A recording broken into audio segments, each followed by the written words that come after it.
All right, join me on page 582 of the reading textbook. This week, the genre of our story is an autobiography, which tells the story of a person's life written by that person. Okay, auto meaning self, biography, bio meaning life, graphy meaning written. So the written story of someone's life by themselves, auto. Evaluate, we're going to be looking at facts and opinions. As you read, use your fact and opinion chart. Your fact and opinion chart will be available in your Google Classroom. Okay, read to find out. What is so fascinating about Robert D. Ballard's life? Okay, follow along on page 583. The ocean liner RMS Titanic was built in 1911 and deemed virtually unsinkable. However, on its maiden voyage in 1912, the ship struck an iceberg in the North Atlantic and sank, killing 1,500 of the 2,200 passengers aboard. In 1985, Robert D. Ballard and his team discovered the remains of the Titanic on the ocean floor. A year later, the team returned to explore the ship in their submarine Alvin, with the help of Jason Jr., or JJ, their robot. And maiden voyage just means its first voyage, so its first trip out. Exploring the Titanic by Robert D. Ballard. Okay, turning the page, 584, follow along. Our second view of the Titanic was breathtaking. As we glided soundlessly across the ocean bottom, the razor's edge of the bow loomed out of the darkness. The great ship towered above us. Suddenly it seemed to be coming right at us, about to run us over. My first reaction was that we had to get out of the way, but the Titanic wasn't going anywhere. As we gently brought our sub closer, we could see the bow more clearly. Both of her huge anchors were still in place, but the bow was buried more than 60 feet in mud, far too deep for anyone to pull her out of the ooze. It looked as though the metal hull was slowly melting away. What seemed like frozen rivers of rust covered the ship's side and spread out over the ocean bottom. It was almost as if the blood of the great ship lay in pools on the ocean floor. As Alvin rose in slow motion up the ghostly side of the ship, I could see our lights reflecting off the still unbroken glass of the Titanic's portholes. They made me think of cat's eyes gleaming in the dark. In places, the rust formations over the portholes looked like eyelashes with tears, as though the Titanic were crying. I could also see a lot of reddish-brown stalactites of rust over the wreck, like long icicles. I decided to call them rusticles. This rust turned out to be very fragile. If touched by our sub, it disappeared like a cloud of smoke. As we rose further and began to move across the mighty forward deck, I was amazed at the sheer size of everything. Giant bollards and shiny bronze capstans that were used for winding ropes and cables. The huge links of the anchor chains. When you were there on the spot, the ship was truly Titanic. And the captions? Bow of the Titanic. Starboard railing. Fact and opinion. Is the first sentence on this page a fact or opinion? Explain. So let's go back and look at that. Our second view of the Titanic was breathtaking. Okay, would everyone agree that that view is breathtaking? Can that be proven that that view is breathtaking? No, so this would be an opinion. Okay, continuing on page 585, follow along. I strained to get a good look at the deck's wood planking, just 4 feet below us. Then my heart dropped to my stomach. "It's gone," I muttered. Most of the Titanic's wooden deck had been eaten away. Millions of little wood-eating worms had done more damage than the iceberg in the salt water. I began to wonder whether the metal deck below the destroyed wood planking would support our weight when Alvin landed. We would soon find out. Slowly we moved into position to make our first landing test on the forward deck just next to the fallen mast. As we made our approach, our hearts beat quickly. We knew there was a real risk of crashing through the deck. The sub settled down, making a muffled crunching noise. If the deck gave way, we'd be trapped in collapsing wreckage. But it held, and we settled firmly. That meant there was a good chance that the Titanic's decks would support us at other landing sites. We carefully lifted off and turned toward the stern. The dim outline of the ship's superstructure came into view. First B deck, then A, finally the boat deck. The top deck where the bridge was located. It was here that the captain and his officers had guided the ship across the Atlantic. The wooden wheelhouse was gone, probably knocked away in the sinking. But the bronze telemotor control to which the ship's wheel had once been attached stood intact, polished to a shine by the current. We then safely tested this second landing site. Scale drawing shows the enormous distance between Ballard's search ship Nor and the Titanic wreck. So you can see, again, this would be the top of the ocean water, and this being the bottom where the Titanic lie. And you can see here, this is what was once the tallest building in the world, the CN Tower, just to give you an idea of how deep the boat was. Right, continuing. Page 586, follow along. I had an eerie feeling as we glided along exploring the wreck. As I peered through my porthole, I could easily imagine people walking along the deck and looking out the windows of the ship that I was looking into. Here I was at the bottom of the ocean, looking at a kind of time capsule from history. Suddenly, as we rose up the port side of the ship, the sub shuddered and made a clanging noise. A waterfall of rust covered our portholes. "We've hit something," I exclaimed. "What is it?" "I don't know," our pilot replied. "I'm backing off." Unseen overhangs are the nightmare of the deep sub pilot. Carefully, the pilot backed away from the hull and brought us slowly upward. Then, directly in front of our forward porthole, a big lifeboat davit slid by. We had hit one of the metal arms that held the lifeboats as they were lowered. This davit was one of the two that had held boat number 8, the boat Mrs. Strauss had refused to enter that night. She was the wife of the owner of Macy's department store in New York. When she had been offered a chance to save herself in one of the lifeboats, she had turned to her husband and said, "We have been living together for many years. Where you go, I go." Calmly, the two of them had sat down on a pile of deck chairs to wait for the end. Now, as we peered out our portholes, it seemed as if the boat deck were crowded with passengers. I could almost hear the cry, "Women and children first." We knew from the previous year's pictures that the stern had broken off the ship, so we continued back to search for the severed end of the intact bow section. Just beyond the gaping hole where the second funnel had been, the deck began to plunge down at a dangerous angle. The graceful lines of the ship disappeared in a twisted mess of torn steel plating, upturned potholes, and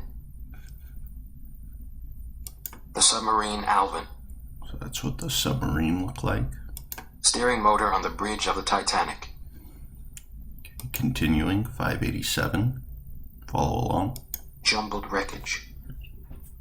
We saw enough to know that the decks of the ship had collapsed in on one another like a giant accordion. With an unexpectedly strong current pushing us toward this twisted wreckage, we veered away and headed for the surface. The next day, we landed on the deck next to the very edge of the grand staircase, which had once been covered by an elegant glass dome. The dome hadn't survived the plunge, but the staircase shaft had. And to me, it still represented the fabulous luxury of the ship. Alvin now rested quietly on the top deck of the RMS Titanic, directly above the place where 3 elevators had carried first-class passengers who did not wish to use the splendid grand staircase. We, however, would take the stairs with JJ the robot, our R2-D2 of the deep. This would be the first deep-water test for our remote-controlled swimming eyeball, and we were very nervous about it. No one knew whether JJ's motors could stand up to the enormous ocean pressure of more than 6,000 pounds per square inch. Using a control box with a joystick that operated like a video game, the operator cautiously steered JJ out of his garage attached to the front of Alvin. Slowly, JJ went inching down into the yawning blackness of the grand staircase. More and more cable was let out as he dropped deeper and deeper. We could see what JJ was seeing on our video in the sub, but at first JJ could see nothing. Then, as he dropped deeper, a room appeared off the port side foyer on A deck. JJ swung around, and our co-pilot saw something in the distance. "Look at that," he said, softly. "Look at that chandelier." Port side deck of the Titanic. The grand staircase in 1912. Okay, continuing on to page 588. Follow along. Now I could see it too. "No, it can't be a chandelier," I said. "It couldn't possibly have survived." I couldn't believe my eyes. The ship had fallen 2.5 miles, hitting the bottom with the force of a train running into a mountain. And here was an almost perfectly preserved light fixture. JJ left the stairwell and started to enter the room, managing to get within a foot of the fixture. To our astonishment, we saw a feathery piece of coral sprouting from it. We could even see the sockets where the light bulbs had been fitted. "This is fantastic," I exulted. Okay, fact and opinion. What facts and what opinions are stated in this second paragraph? I couldn't believe my eyes. The ship had fallen 2.5 miles. That would be a fact. They can measure that. Hitting the bottom with the force of a train running into a mountain. That could be proven. And here was an almost perfectly preserved light fixture. I would say that's probably an opinion. He felt it was almost perfectly preserved, but others might disagree. JJ left the stairwell and started to enter the room. That could be proven. They have video of it. So that's a fact. Managing to get within a foot of the fixture. To our astonishment, we saw a feathery piece of coral sprouting from it. That's a fact. That could be proven. They have video. We could even see the sockets where the light bulbs had been fitted. This is fantastic. Well, whether or not it's fantastic would definitely be an opinion. Okay, moving on to page 589. Follow along. How the Titanic sank. 1. At approximately 2:17 a.m., as flooding fills its forward compartments, the Titanic lurches downwards and the number 1 funnel collapses. 2. The ship cannot bear the stress of having its stern in the air and breaks in two between the third and fourth funnels. 3. After the bow section has broken away, the stern section swings around. It remains perpendicular for a few moments before disappearing from sight. 4. As the stern section sinks, much debris falls out and the poop deck is peeled over backwards. 5. The stern section falls more or less straight down as the bow section planes off downward below. 6. The two pieces of the ship land 1,970 feet apart, facing in different directions. 7. The stern slams into the bottom with great force. For several hours afterwards, debris continues to drift down and settle around the wreck. Scale diagram of the descent of the wreck. So this is what it would have looked like scaled. So you see how far that drop was. Okay, 590. Follow along. Bob, we're running short of time. We have to return to the surface. Our pilot's words cut like a knife through my excitement. Here we were, deep inside the Titanic, actually going down the grand staircase. But we had used up all the time that we had to stay safely on the bottom. I knew our pilot was just following orders, but I still wanted to shout in protest. our little robot soldier emerged from the black hole and shone his lights toward us, bathing the interior of the sub in an unearthly glow. For a moment it felt as if an alien spaceship were hovering nearby, but that feeling quickly gave way to one of victory, thanks to our little friend. JJ had been a complete success. On our next day's dive, we crossed over what had once been Captain Smith's cabin. Its outer wall now lay collapsed on the deck, as though a giant had brought his fist down on it. We passed within inches of one of the cabin's windows. Was this, I wondered, a window that Captain Smith had cranked open to let a little fresh air into his cabin before going to bed? Suddenly, a large piece of broken railing loomed out of the darkness. It seemed to be heading right for my viewport. I immediately warned the pilot, who quickly turned Alvin's stern around, rotating us free of the obstacle. Now we began to drop onto the starboard boat deck. As we glided along, I felt as though I were visiting a ghost town where suddenly one day everyone had closed up shop and left. An empty lifeboat davit stood nearby. Ahead I could see where the Titanic's lifeboats had rested. It was on this very deck that the crowds of passengers had stood waiting to get into the boats. The dining room in 1912. The dining room today. Okay, continuing on page 591. Follow along. They had not known until the last moments that there were not enough lifeboats for everyone. It was also from this deck that you could have heard the Titanic's brave band playing cheerful music to boost the crowd's spirit as the slope of the deck grew steeper and steeper. Jason Jr. now went for a stroll along the boat deck. As he slowly made his way along, he looked in the windows of several first-class cabins as well as into some passageways, including one that still bore the words, "First Class Entrance."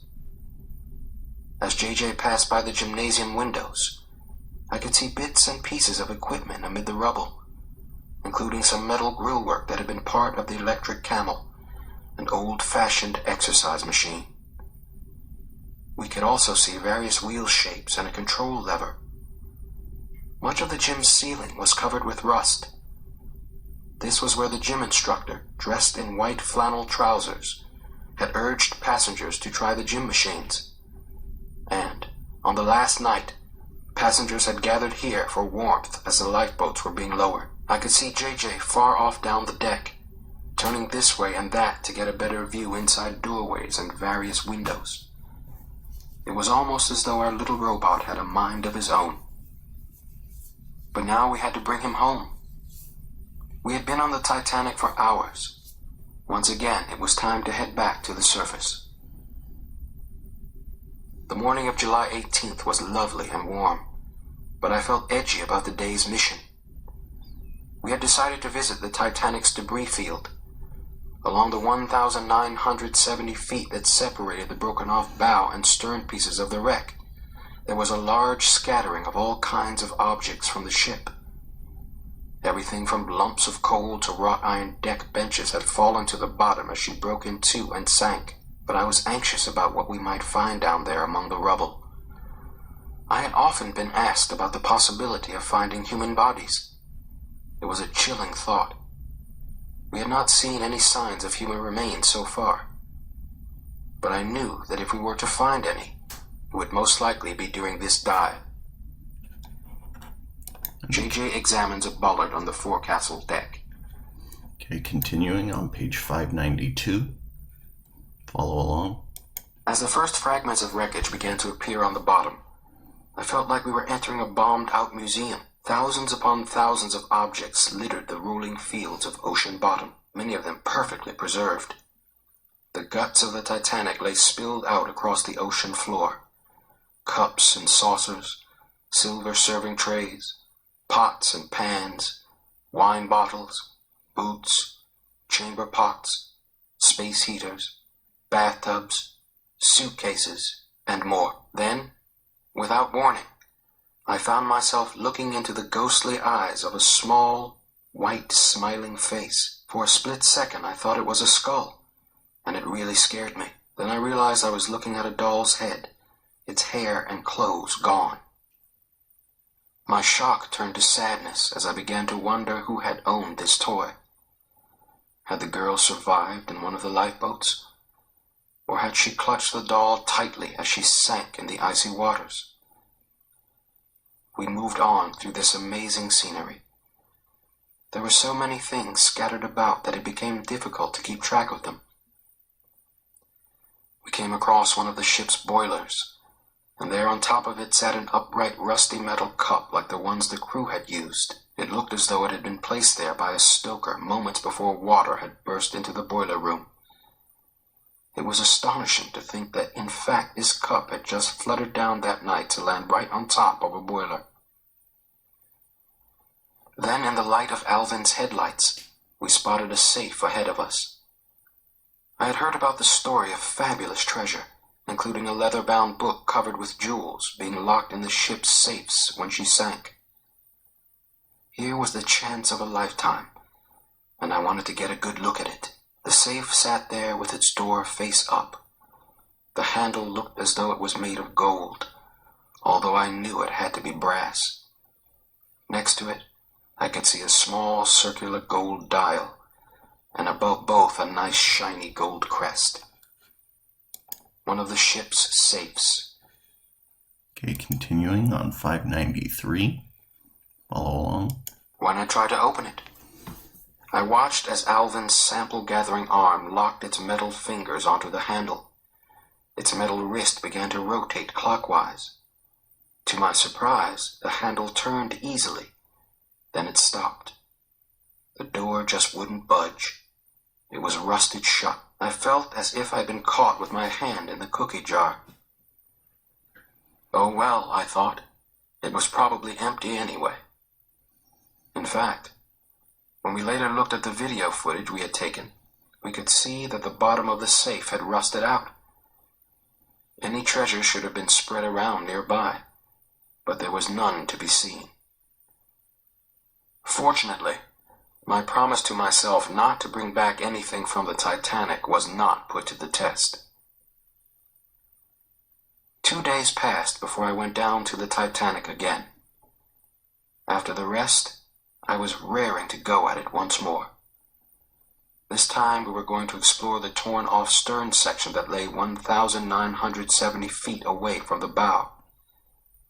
It had been very badly damaged during the plunge to the bottom. Now it lay almost unrecognizable amidst badly twisted pieces of wreckage. We planned to land Alvin on the bottom directly behind the stern section and then send JJ in under the overhanging hull. Unless the Titanic's 3 huge propellers had fallen off when she sank, I figured they still ought to be there, along with her enormous 101-ton rudder. We made a soft landing on the bottom and discovered that one of JJ's motors wouldn't work. Our dive looked like a washout. I sat glumly staring out of my viewport at the muddy bottom. Suddenly the mud started to move. Our pilot was slowly inching Alvin forward on its single ski right under the dangerous overhanging stern area. He was taking the sub itself to search for the huge propellers. Was he crazy? What if a piece of wreckage came crashing down? But our pilot was a professional, so I figured he must know exactly what he was doing. Okay, now the caption. Robotic arm retrieves a leaded glass window. Okay, turning the page onto 594. Follow along. I could see an area ahead covered with rusticles that had fallen from the rim of the stern above. Until now, we had had ocean above us. Crossing this point was like taking a dangerous dare. Once on the other side, there was no sure way of escaping if disaster struck. None of us spoke. The only sound in the sub was our breathing. Slowly, a massive black surface of steel plating seemed to inch down toward us overhead. The hull seemed to be coming at us from all sides. As we looked closely, we could see that, like the bow, the stern section was buried deep in the mud, 45 feet or so. Both the middle and the starboard propellers were under the mud. Only about 16 feet of the massive rudder could be seen rising out of the ooze. "Let's get out of here," I said. Ever so gently, Alvin retraced the path left by its ski. As we crossed over from the area covered with rusticles into the clear, we sighed with relief. We were out of danger. All of us were glad that this adventure was over. Before we left the bottom this time, however, there was one mission that I wanted to complete. I wanted to place a memorial. And the caption. In Alvin, we explore under the overhanging deck of the Titanic's severed stern section and photograph the buried rudder. Okay, continuing on 595. Follow along. Plaque on the twisted and tangled wreckage of the stern, in memory of all those lost on the Titanic. Those who had died had gathered on the stern as the ship had tilted bow first. This had been their final haven. So we rose up the wall of steel to the top of the stern. With great care, Alvin's mechanical arm plucked the plaque from where it had been strapped outside the sub and gently released it. We watched as it sank quietly to the deck of the stern. As we lifted off and began our climb to the surface, our camera kept the plaque in view as long as possible. As we rose, it grew smaller and smaller until finally it was swallowed in the gloom. And the caption. The plaque we placed on the stern in memory of those who died on the Titanic. Okay, continuing, 596. All right. Thanks for watching, and I'll see you on the next one.